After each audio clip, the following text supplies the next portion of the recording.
Quality IT academy YouTube channel এবং Facebook পেজের পক্ষ থেকে নতুন আরও একটি লোগো ডিজাইনের ভিডিওতে সবাইকে স্বাগতম। আপনারা স্ক্রিনে যে লোগোটি দেখতে পাচ্ছেন, আজকে আমরা এই লোগোটি করা শিখব।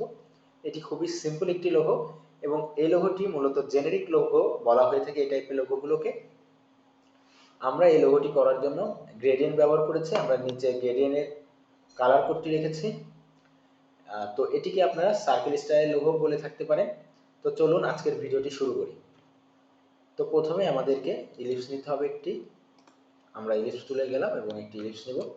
অবশ্যই শিফট এবং অল্টার চাপ দিতে হবে যাতে করে সার্কেলটা একেবারে পারফেক্টলি হয়।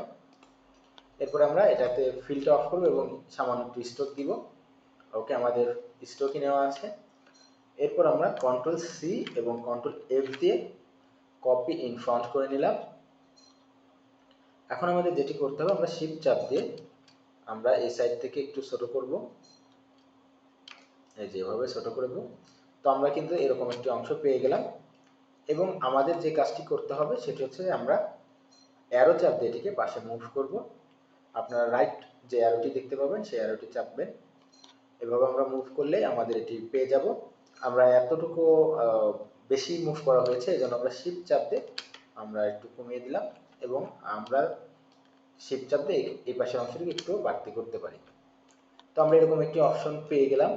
এখন আমরা কন্ট্রোল সি এবং কন্ট্রোল এফ দিয়ে আরেকটি অংশ নিলাম এবং এটি কেন নিলাম এটা আমরা দেখব। এরপর শিফট চাপ দিয়ে আমরা শুধুমাত্র এই যে মাঝের যে আমরা সার্কেলটি দেখতে পাচ্ছি এটা এই পাশ ধরে এখানে মিডিল বরাবর টেনে দিব। তো আমাদের একেবারে চোখের আইডিয়া মিডিলে রাখলাম। তো হয়তোবা এটাই আমাদের মিডিল, বা একটু জুম করে দেখতে পারি। হ্যাঁ, সম্ভবত এরকমই হবে, আগেরটাই ঠিক ছিল। যাই হোক, তো আমাদের এই অংশটা পেয়ে গেলাম। এখন আমরা সবগুলো একসাথে সিলেক্ট করব এবং শেপ বিল্ডারে গিয়ে অল্টার চাপ দিয়ে আমরা এর মাঝের অংশটুকু কেটে দিব। তো দেখুন আমরা কিন্তু এরকম একটি শেপ পেয়ে গেলাম। এখন আমাদের কাজ হচ্ছে আমাদের স্টক অফ করে দিয়ে ফিলটা দেওয়া। তো আমরা আপাতত স্টকটা অফ করছি এবং আইড্রপার থেকে এখান থেকে এই কালারটাতে ফিল দিলাম আপাতত। এখন আমরা এই ডিজাইনটির উপরে গ্রেডিয়েন্ট অ্যাপ্লাই করব। তো সেক্ষেত্রে আমরা এই অংশটাকে সিলেক্ট করলাম। তার আগে আমাদের একটি কাজ করতে ভুলে গিয়েছি, সেটা হচ্ছে আমাদের কাটতে হবে। আমরা সবগুলো একসাথে সিলেক্ট করলাম এবং এই যে শেপ বিল্ডার আছে এখান থেকে এখানে একটা ক্লিক করলাম, এখানে একটা ক্লিক করলাম, অর্থাৎ আমরা দুটি অংশ পেয়ে গেলাম। এখন আমরা শুধুমাত্র এই অংশটা সিলেক্ট করলাম এবং আমরা এখান থেকে গ্রেডিয়েন্ট টুলে যদি ক্লিক করি, দেখেন গ্রেডিয়েন্টে ক্লিক করলে এরকম আসবে। এরপর আমরা এখানে ক্লিক করলে গ্রেডিয়েন্টটা নিয়ে নিল, কারণ হচ্ছে আমরা এই গ্রেডিয়েন্টটাই কিছুক্ষণ আগে ব্যবহার করেছি। তো যখন এটা অন্যরকম থাকবে তখন আপনারা গ্রেডিয়েন্ট স্লাইডারে একটা ক্লিক করবেন, এরপর আইড্রপারে যাবেন, শিফট চাপ দিয়ে আপনারা এখান থেকে কালারটা পিক করে নেবেন। এছাড়া আপনারা কালার কোড যদি জানা থাকে তখন আপনারা গ্রেডিয়েন্ট স্লাইডারের উপরে ডাবল ক্লিক করলে এরকম একটি অপশন পাবেন এবং এখানে আপনারা আপনাদের কালার কোডটি বসিয়ে দিবেন, এরপর এন্টার দিবেন। যাই হোক, এরপর আমাদের পরবর্তী যে গ্রেডিয়েন্ট স্লাইডার আছে সেটাতে ক্লিক করলাম এবং আমরা শিফট চাপ দিয়ে এখান থেকে এই কালারটা নিয়ে নেব। তো দেখুন আমাদের এরকম গ্রেডিয়েন্ট পেয়ে গেলাম। এরপর আমরা আবার এটা সিলেক্ট করব, আইড্রপার টুলে গিয়ে আমরা এখান থেকেও গ্রেডিয়েন্টটা নিয়ে নিলাম। তো আমাদের গ্রেডিয়েন্টের কাজ শেষ। এখন একটু কাজ আছে, এটা হচ্ছে সিলেক্ট করব। এরপর আমরা গ্রেডিয়েন্ট টুলে ক্লিক করব। এখন আমরা উপর থেকে নিচের দিকে টেনে দিব। তো আমরা এরকম পেয়ে গেলাম। এরপর আমরা আবার এটা সিলেক্ট করব, দেন আমরা আবার গ্রেডিয়েন্ট টুলে যাব। আমরা এখন উপর থেকে নিচে দিব, তাহলে একটা দেখেন যে ভাঁজের আকৃতি হবে। আর আমরা যদি দুইটা দাগই উপর থেকে দিতাম তাহলে আমরা এরকম পেতাম না। তো আমাদের দেখেন এই অংশটুকু হয়ে গেল। এখন আমরা এই দুটি একসাথে সিলেক্ট করব এবং কন্ট্রোল জি দিয়ে গ্রুপ করব। এরপর আমরা রাইট বাটনে ক্লিক করব, ট্রান্সফার, রিফ্লেক্ট, এরপর কপি। তো আমরা এরকম একটি অংশ পেয়ে গেলাম।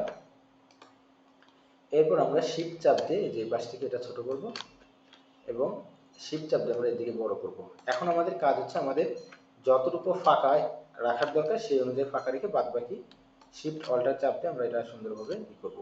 যেহেতু আমরা এক পাশ টানছি এই জন্য আমরা শুধুমাত্র শিফট চাপ দিচ্ছি। তো আমাদের হয়তো ডিজাইনটি বসানো হয়েছে। তো আমাদের যদি ডিজাইনটি বসানো হয় বা আমরা একটু ছোট বড় করতে পারি, সেক্ষেত্রে আমরা শিফট অল্টার চাপ দিয়ে একটু সামান্য একটু এরকম করলাম, বড় করে দিলাম। ওকে, আমাদের এই ডিজাইনটি কিন্তু করা হয়ে গিয়েছে। এখন শুধুমাত্র আমাদের টেক্সটটুকু লিখতে হবে। তো আমরা টাইপ টুলে গেলাম, এরপর আমরা এরকম নিয়ে নিলাম এবং শিফট ধরে বড় করলাম। দেন আমরা এখানে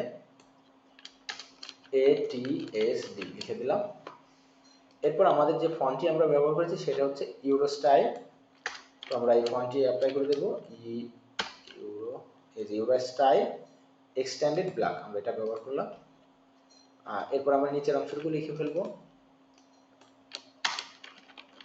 ইউজার ট্র্যাকিং ট্রান্সপোর্ট। ওকে, তো আমাদের এই লেখাটাও শেষ। এখন আমরা শিফট ধরে ছোট করলাম, আমরা স্পেস দিতে পারি, এখানে স্পেস দিই নাই, আমরা বরাবরই আমরা দিয়ে থাকি, এখানে দেই না।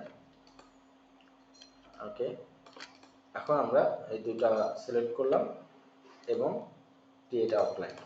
ওকে, এখন আমরা এখানে অ্যালাইনমেন্টটা করে ফেলবো, এই পাশে অ্যালাইনমেন্টটা ঠিক আছে।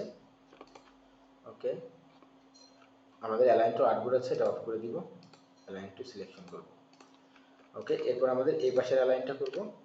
এই যে আপনাদের যাদের স্মার্ট গাইডটা অন করা নেই তাদের প্রবলেম হবে, আপনারা ইফেক্টে গিয়ে ভিউয়ে যাবেন, ভিউ থেকে এই যে স্মার্ট গাইডটা অন করে নেবেন এবং এটি শর্টকাট হচ্ছে Ctrl+U।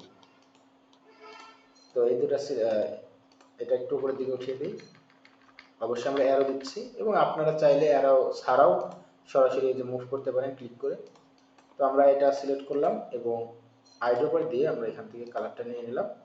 এরপর আবারও গ্রেডিয়েন্ট টুলে যাব এবং আমরা এখান থেকে এভাবে বা উপর নিচ দিতে পারি, আমরা এভাবে দিতে পারি, দেখি এরকম।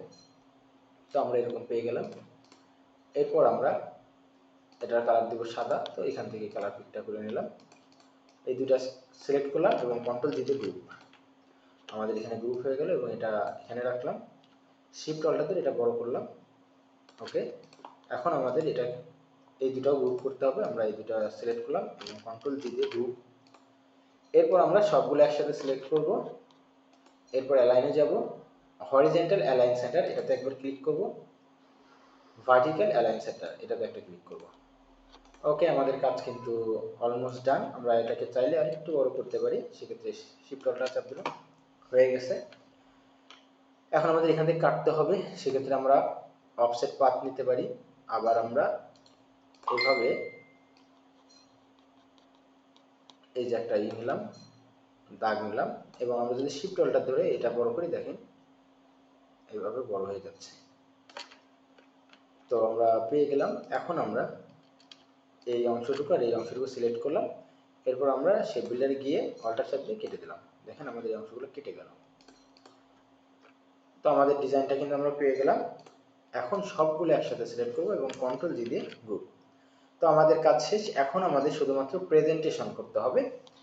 আচ্ছা, এই জন্য আমরা যেহেতু এখানে লাল কালারের একটি প্রেজেন্টেশন আমরা করেছি, তো আমরা সেক্ষেত্রে কি করব, আমরা গুগলে যাব এবং এখানে গিয়ে আমরা সার্চ করব রেড কালার ব্যাকগ্রাউন্ড।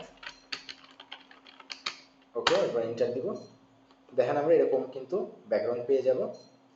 এরপর আমাদের যে ব্যাকগ্রাউন্ডটি ভালো লাগে সেই ব্যাকগ্রাউন্ডগুলো নিব এবং আমরা চেষ্টা করব সবসময় কপিরাইট ফ্রি যে সাইটগুলো আছে সেই সাইটগুলো থেকে ব্যাকগ্রাউন্ড নিতে। অনেক সময় প্রবলেম হতেও পারে, নর্মালি এই ধরনের প্রবলেম হয় না। তো আমরা এরকম একটি ব্যাকগ্রাউন্ড নিতে পারি, আমরা আনপ্লাস থেকে একটা ব্যাকগ্রাউন্ড নিয়েছিলাম, তো সেটা দেখছেন, আমরা আপাতত এটা নিতে পারি না, এটা নিব না। এই যে আমরা এই ব্যাকগ্রাউন্ডটা নিব, কন্ট্রোল সি দিয়ে কপি করলাম, এরপর আমরা ইলাস্ট্রেটরে গিয়ে কন্ট্রোল ভি দিয়ে এটা পেস্ট করলাম। ওকে, এরকম পেয়ে গেলাম। এরপর যদি আমরা এরকম একটি স্কোয়ার নেই, যদি 1000 বাই 1000 করতে চাই তখন আমরা একটা স্কোয়ার নিতে হবে, এটির কালার আমরা কালো দিতে পারি। এরপর আমরা অপাসিটি কমিয়ে দিব, এই যে দেখেন আমরা এরকম যদি অপাসিটি দেই তাহলে একটু কালো কালো ভাব আসবে, প্লাস আমাদের ওইটাও দেখা যাবে। তো আমরা দেখেন এরকম পেয়ে গেলাম। এরপর আমরা সবগুলো একসাথে সিলেক্ট করব, মানে দুইটা একসাথে সিলেক্ট করব, এরপর মেক ক্লিপিং বার। ওকে, এরপর আমরা এটাকে শিফট অল্টার দিয়ে ছোট করলাম এবং এখানে বসালাম। তো আমাদের হয়ে গেল কিন্তু কাজটা। এরপর রাইট বাটনে ক্লিক করে অ্যারেঞ্জ ব্রিং টু ফন্ট, আমাদের এটা কিন্তু হয়ে গেছে। এখন আমরা ইফেক্টে যাব, স্টাইলাইজ ড্রপ শ্যাডো, এরপর প্রিভিউ। এই যে আমরা এখান থেকে শ্যাডোটা দিয়ে দিব, এরপর ওকে। সো দেখেন আমাদের ডিজাইনটা শেষ। খুবই চমৎকারভাবে আমরা এই ডিজাইনগুলো করতে পারবো। আপনারা এইভাবে নতুন নতুন আরও কিছু তৈরি করার চেষ্টা করবেন। তো আজকের ভিডিও এই পর্যন্তই। আশা করি আমাদের ভিডিওটি আপনাদের ভালো লেগেছে। যদি আমাদের ভিডিওটি আপনাদের ভালো লেগে থাকে তবে অবশ্যই একটি লাইক, কমেন্ট এবং শেয়ার করবেন। এবং আপনি যদি আমাদের চ্যানেলে নতুন হয়ে থাকেন তবে অবশ্যই আমাদের চ্যানেলটি সাবস্ক্রাইব করে দিবেন। ইতিমধ্যে যদি আমাদের চ্যানেলটি আপনি সাবস্ক্রাইব করে থাকেন তাহলে আপনাকে অসংখ্য ধন্যবাদ। এছাড়া আমাদের ডেসক্রিপশনে আমাদের ফেসবুক পেজ এবং গ্রুপের লিঙ্ক দেওয়া আছে, আপনারা চাইলে সেখানে আপনাদের কাজগুলো শেয়ার করতে পারেন। আমি নিজে আপনাদের কাজগুলো রিভিউ করে দিব। ধন্যবাদ সবাইকে।